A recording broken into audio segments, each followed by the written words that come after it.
Welcome to Beyond Birth Trauma, From Burden to Brilliance, where we uncover the powerful truth about your beginnings and how they've shaped your entire life. I'm Shannon O'Flaherty, and in this show, we are not just exploring your birth, we are dismantling the chains of generational trauma. We're diving into the core of who you are, peeling back layers of inherited beliefs and behaviors that have held you back for far too long. This isn't just about understanding your past. It is about reclaiming your future. Get ready to break free. This is Beyond Birth Trauma, From Burden to Brilliance, and your transformation starts now. Wow, everyone. Hi, I'm Dr. Pat, and I've had the honor of taking this journey with Shannon.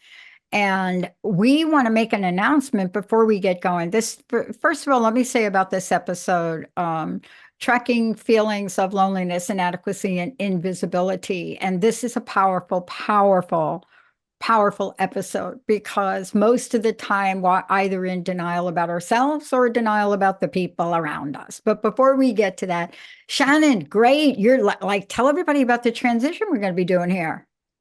Well, it's been so exciting to start this program with you, Dr. Pat, and to have this run up. But the fourth Tuesday in February is the 25th of February. The show is becoming my show, and it's going to air for an hour instead of a half an hour. And I'm going to take over Dr. Pat's role and start interviewing amazing, amazing guests.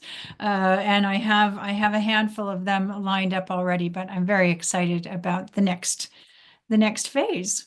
I love it because, part of this is seeing, just for me, where I sit, I get to watch. It's like this little flower opens up sometimes, right? You have a flower and you see it. Lotus is a perfect example, but I also have a couple of prayer plants and they flourish at night. There's something about them that all of a sudden they just change colors, their leaves look better. And you're like, well, wait a minute, it's nighttime.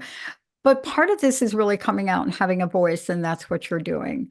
Congratulations on that. By the way, let folks know how they can go to your website, look for upcoming things and episodes. Let's do that before we talk about loneliness. Thank you. Yes. So my website is shannonbtb.com, or you can look up shannonoflaherty.com, but shannonbtb.com. And there's a page and it will have all the links of where you can tune in and watch, but always on my social media ahead of time on Facebook and on Instagram. It's posted the link for the actual show.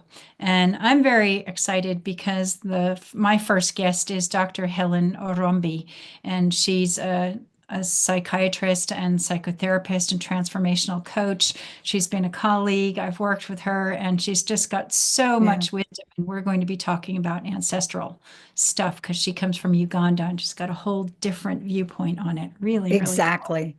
It's amazing. And, I love that you're doing that. I mean, part of this is really as many things as we can introduce people to that are going to help them. Today you picked a topic that is near and dear to so many of us. And we're talking about feelings of loneliness, inadequacy, and invisibility. And I made a comment at the top, and I'd love for you to, respond to it. And the comment is that unless you have somebody in your life that can kind of shine a light, we may trudge along the road of happy destiny to get to the point where, like, we finally realize we really are having these feelings. So let's talk about how does this manifest? Because people say, oh my God, I've never been like this. But now something's happening. I just turned 40. I don't know if 40 has anything to do with it, but where did these feelings come from? Yeah, well, everything comes from childhood, comes from our parents. Obviously, I'm going to take you back to that all the time. But it's the way that each of us as individuals, as children, perceive the consistent messages, the consistent things that our parents say and don't say, the things that they do and don't do, and how we how we perceive that. Because when you have a constant message being repeated to you over and over and over, that starts to become your default program, and you start to believe that. So I studied with Dr. Claire Zammit of Women-Centered Coaching, and she said the top three patterns, specifically in women across the world, but I've spoken to a lot of men too, and they have these too, are not feeling enough, not feeling good enough, feeling alone, and feeling invisible, that people aren't seeing them, specifically women, because what we can't reach our glass ceiling, right? That invisible glass ceiling, even the ceiling's invisible. So, and it you're doing this your whole life. Maybe 40 is a marker where suddenly, oh my God, it's 40. I'm starting to pay attention to things I haven't paid attention to before. I'm certainly in another phase of life where I'm paying attention to things that haven't mattered before, because life takes you on a journey. But all of these patterns are in you. It's just how they've been showing up in different areas of your life. And maybe one slice of your pie is suffering more than others. So maybe it's your relationship that's taking the hit, or maybe at business, or maybe in your community. It can show up in different ways depending on how you're playing with that. And I say playing lightly. Yeah. Well, I mean, and a lot of times we mask the feelings with alcohol and drugs. And I just want to be very clear about that. You can do your own stats on it. This show's not about alcohol and drugs, but all you need to do is do a little Googling to find out where we are as a society post-pandemic. But let's go over a couple of things here. You know, everything starts in childhood, right? Pretty Mhm. much. It really So does. let's talk about that, because, there could be one experience that happens in your young life and it really does impact you. I mean, it could be the silliest thing. Like if you're a young girl and all of a sudden you're out there in the streets and you're playing with the boys until the first day you actually show up with the bra on.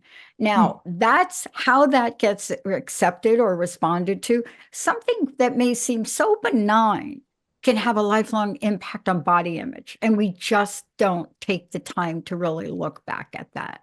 Oh, absolutely. I mean, right there, that scenario, right? Little girl, maybe she's 11, 12. I don't know, I'm thinking way back. I guess it was about that age, 11, Yeah. 12. Trainer bra on if you're really excited, right? Maybe you have friends who are further developed than you, and all you want is boobs when you're 11, right?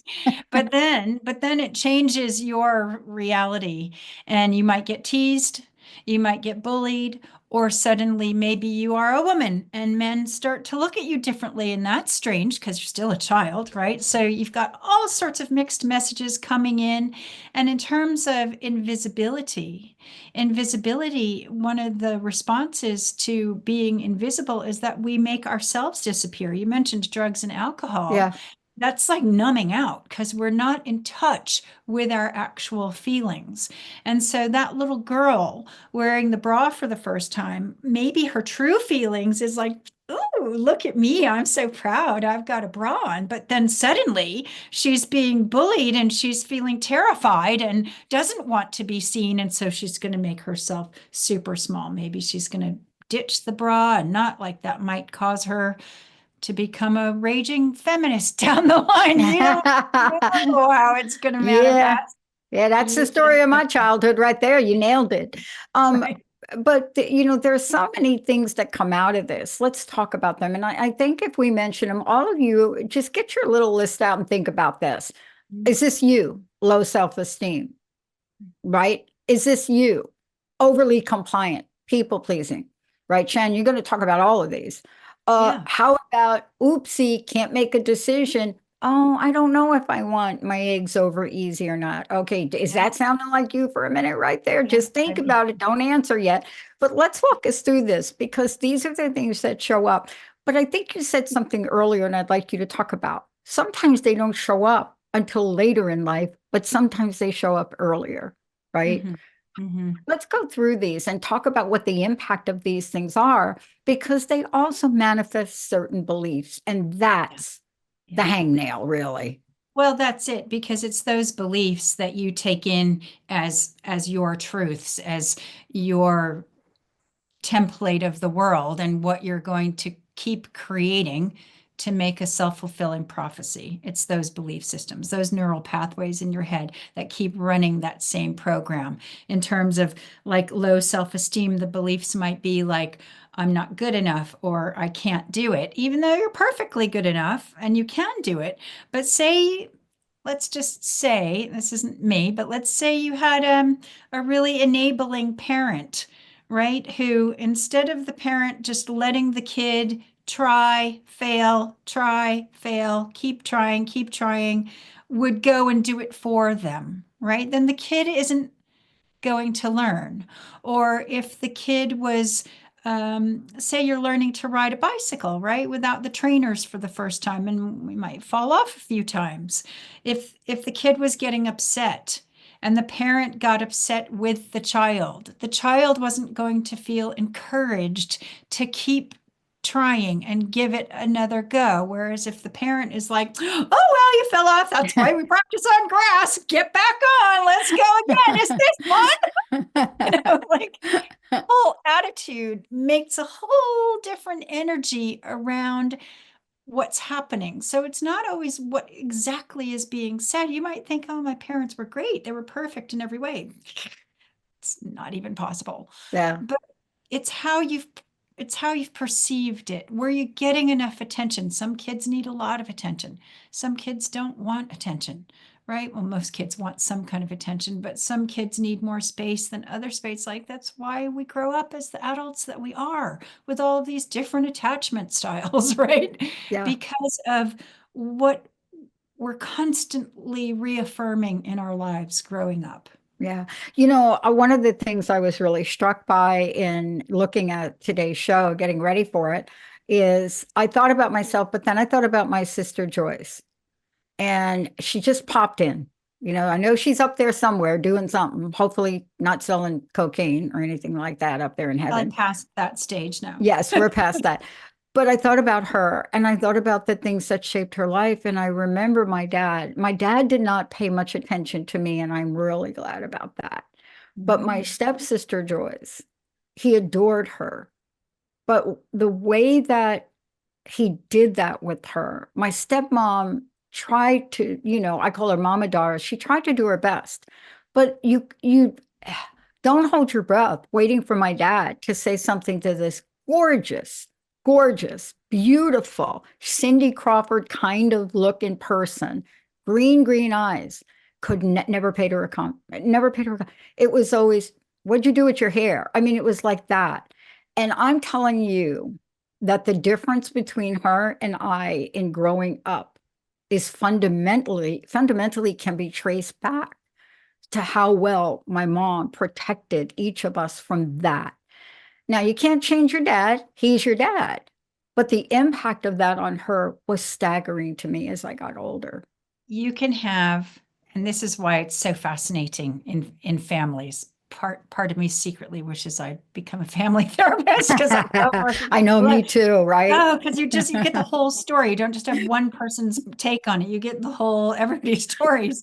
And so my sister and I, in our younger years, both had eating disorders, right? So I was anorexic and bulimic, and she was obese. And guess what? Same root belief systems, same parents, same childhood, right? But she was constantly criticized for her weight, and looking at her as a kid, she wasn't an overweight kid. She was just, chubby, not even fat. But she took the criticism as not enough, and spiraled, and I'm ugly and I'm horrible and bad. I don't know if those are her actual beliefs. I'm just putting some out there for you. Whereas I took the belief of, oh, if I'm skinny, my daddy will love me. So I went to a place of people pleasing, which was giving up all of my self-esteem and power. Give it away. Here, men, have all of my power. Here's some more. Take it all. I'll just bend over backwards to please everybody because everybody else was more important than me. But then you grow up and you're like, well, hold on a minute. What's going on here? So when I was speaking with my sister years ago about our assorted eating disorder, she's like, "Oh my God, this is amazing stuff because we have the same roots, even though our belief systems are different. the roots of the wounding is the same. Does that make sense? Of course, yes, it does. I mean, it's perfectly, I love the way you said that. And I want to say to everybody, when you look around you when you're a little bit older, is it possible without help? And I say this because this is the body of work you do, Shannon. And when you look around and you don't have somebody like Shannon to go to say, I am stuck here. I don't even know why I'm stuck. I don't know where I'm stuck, but I am not feeling great. And you Mm-hmm. get flashbacks. Now, if you don't reach out and get some help to figure this out, the burden of that does not go away. And we think it does.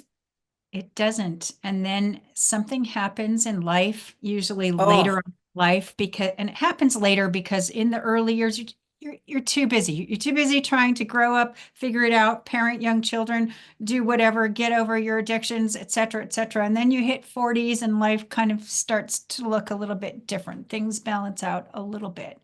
But then something cracks in your shell and you're like, oh my God, because you haven't thought about all of this before. You haven't noticed all of the repeating patterns, all of the connecting dots. And when you get still enough to suddenly see what's going on, and the crack could be, doesn't even have to be anything major. It could be fear of something happening because of a trigger from yeah. childhood. It's just reminded you. And because your default programming has been to respond a certain way, in this, say your response mechanism was to run from things, right? And maybe in life you can get away with running from things because you're running to the next thing or however it disguises itself. But then suddenly you're faced with a thing and there's nowhere to run to, and you feel like your whole world is tumbling apart because you've got to face the music at that point Yeah. in time. And But you know what we're actually, talking about nothing. is, yeah, Mm. look, this is about feelings of inadequacy. It's about feelings of loneliness. And I want to ask you this question. We say them as if they're three things, but they're almost like the trilogy of the perfect storm to really put you into either a deep depression or stuckness or something. They really are when you put those three together. Not that everybody has all three, because clearly my mom, Mama Doris, protected me from the comments of my dad, especially because I was different to begin with. And I think she knew that. I think she knew I was different to begin with. So there wasn't going to be anything that he could say to me that would have impacted me like I have to say it, my sister Joyce was pure perfection if you knew her then. But here we are in life, and we don't want to go through life like this. Mm-mm. It's painful. So, how do we unravel this? Because I do know that what you do is we look at birth and we look at birth trauma and we look at even moments inside of the womb and even beyond that. And boy, can we pinpoint it. Shannon, let me just leave this one thing, and I want you to really take it away. I had an experience in a past life regression. And first of all, I'm a little skeptical. I'm skeptical at some things. I'm Yeah. a healthy, what do we call Healthy that? A healthy, skepticism is okay. good, I think. Yeah. Yep. And I had a very, very powerful one not too long ago and shocked myself. I can't even listen to the recording yet Mm. because when I got back into the womb, the amount of pain that came through on the part of my mom and me, Mhm. it Mhm. shocked me. I mean, clearly bawling my eyes out. Now, why am I sharing that? Because that's one experience. How many points in time in your life have you created opportunities for triggers, post-traumatic stress? Isn't that the work you do to help people peel that back? Yes, absolutely. And yeah, yes, absolutely. Here's a good illustration of that. So I must have been in my early 30s. I had two babies. I was still married at that time. And I went to New York. The dollar and pound was good, so New York was cheap at that time. We had no money and in those days, like nada. But I went shopping. It was pre-Christmas, and I was shopping for my kids and for my husband and da da da. And I saw this dress. It was on sale for like nothing, like $7 or something. And it had a little stain on the sleeve. And I had this dress and I was just like, oh, I don't know. I don't really want the stain. And mom's like, I can get that out with laundry soap. I can get that out for you. But I couldn't justify spending $7 on myself on this dress after shopping for my kids and my husband all day. And my mother was like, you have no self-esteem. And I was like, Mm. what do you mean? And so when we got home, she took out a stack of photographs. I was very good at labeling photographs, dating them, and sending her. We'd always get double copies made back in the olden days of photographs. That ages me, doesn't it? Well, actually, it wasn't too long ago, right? It was just yesterday. And so we got home and she said, here, I want you to look at this and look what an amazing mother you are and all the things that you do for your kids. And everything was like baking bread with my kids. Da, da, da, da. We've taken them there. We've done this, like, right. Happy, happy family, loving, wonderful, attentive, present mother. And there was this one photograph I'm in our kitchen in our first house with all the kitchen stuff behind us. There was nowhere. It was like chaos everywhere. I'm holding one kid. He's got his hand down my top, holding my boob because he could never get over the breastfeeding thing. And I've got the other kid sitting there, and there's stuff on the table. And on the back, it said, after a Valentine's Day party, I threw for Forrest and 12 of his friends. Now, Forrest must have been like 4 at the time. Do you think he remembers this party? No. But I took it upon myself to please everybody and do all of this thing so that I could be the best mother ever in the whole world. Yeah. Pleasing other people. And this photograph really stuck with me. I saw it and I burst out crying. And she's like, you don't ever recognize yourself.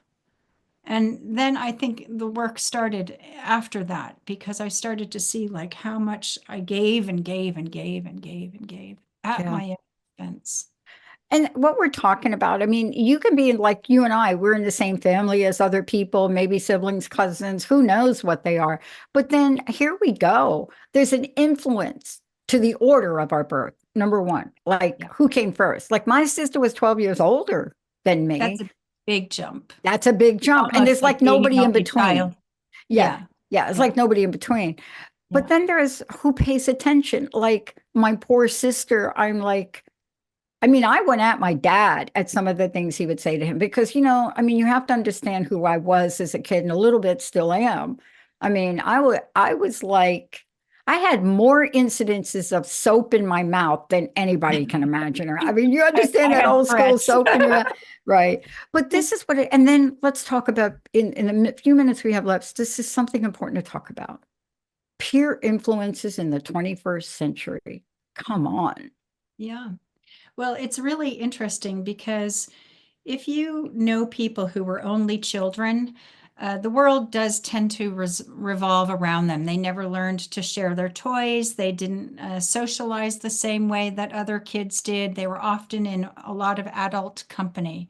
Whereas kids with siblings, in your case, you were basically an only child. If you have a sibling so far ahead that isn't growing up with you, whereas my sister was only 19 months older than I was. So Mm, we grew up together.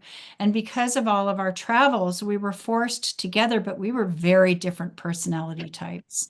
So we were not, we did, I mean, looking back on how it all worked out, we're very super close. But for years in school, we were worlds apart, like really completely different children. And I would use her age with my mother. I'm like, come on, you let Kelly at this age, and I'm so much more mature than she was when she was 15. And I'm like, there's nothing in it. But she wanted more normal parents who would be concerned about homework and stuff. And I just wanted to be free. yeah. And so how was my mother going to mother both of us in the same way that was best for both of us? It's the no-win situation. It is a no-win. And, luckily, well, not luckily, gosh, my poor Mama Doris. I mean, she got three of us, two of her own, and then myself and my older sister, which never really fit in. But the three of us girls, myself, Doris, and Joyce, my two stepsisters, and then my half brother came on 10 years later. But the three of us together there was no such thing as peas in a pod. Not at all. It wasn't going to happen. These are two girls that were born in the deep South from a mom who had the first one at 12, second at 13. Grandma brought them up. But here's my point. Somehow there are these sacred contracts that must happen. Mm-hmm. Because Joyce and I watched her back and she watched mine in the strangest of ways. But we were different. Can our differences, can our commonalities, can we bring them all together to understand that we do not have to have a life of loneliness and depression?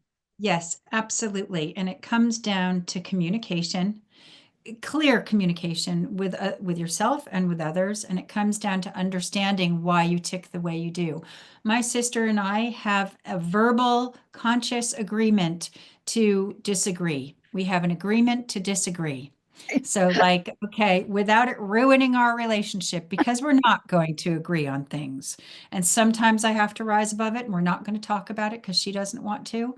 And sometimes I'm like, sorry, we're really going to have to talk about this one. I know you don't want to, but this is what we're going to have to do. But we prepare ourselves for that because we know how different we are in how we approach everything. But with that knowledge and understanding, it allows us to have a very deep relationship, very honest relationship. I want to talk about the shows, the upcoming shows. I'm very excited. Congratulations for you. So much more conversation in depth. These are short shows, but you're going to really get into the depth and the breadth of what goes on and then what to do about them. And you're going to bring on incredible people as guests. Now, why is this important? And I hope you'll talk about something like this in the future. A number of years ago, when I saw these children being separated from their moms, doesn't matter to me what you want to say about it. I don't care. Just seeing that hit me in a way that I could not understand. But now you know a little bit about me, right? I bounced around from home to home at age 5. But because of work that you do, we're able to see why would something like that, for people I don't even know, have that impact on me. Sometimes it's not all that bad to be that compassionate. I was just going to say that, okay, we talk about birth trauma and the Yeah. wounding and all of this, except that, like, okay, so everything is divine in my world. Everything is divine. It all happens for a reason and at the right time. And so, even the most horrendous things, there will be a gift in Yeah. that situation. So, not all, like, you've become an amazing high achiever, self, independent person who's resourceful and everything because of needing to for Yeah. survival as a young child. So you could have become a victim real easily, right? But you were like, yeah, no, I think I'd rather be like on the other end of it with some rebelliousness thrown in for good measure. So it's how we decide we're going to move. But you can have very mixed Yeah. messages from witnessing your parents parenting your Yeah. siblings in a different way than they're parenting you because they have to. Yeah. Look, I'm excited for you and the show. Please tell people how they can follow you, stay in touch with you, and thank you so much for everything you're doing. Thank you. Thank you, Dr. Pat. Yes, it's shannonbtb.com. And you can email me, Shannon at shannonbtb.com or Shannon at shannonoflaherty.com. And please tune in. We have some great guests and we'll have a healing at the end of every show. Either my guest will take you through something or I'll give you a download to help change your neural pathways. Thank you so much, Shannon. And for those of you out there, this is one of the most important things we could do. Many of us, many of you have hit trauma beyond belief post-pandemic, and you're still wondering why your life is so unusually difficult. Get some help. We'll see you next time. Thanks. You have been listening to Beyond Birth Trauma, From Burden to Brilliance with Shannon O'Flaherty on Transformation Talk Radio. On the second Tuesday at 10 a.m. Pacific Time, we connect the dots between your ancestors, your birth, and the patterns that keep you stuck, guiding you to a place of profound healing and unstoppable brilliance. By examining and healing your cellular imprint from birth of how you perceive and respond to the world and the challenges that are created in your day-to-day life, we can begin to heal and live more balanced and fulfilling lives. For more information, visit shannonbtb.com. That's shannonbtb.com.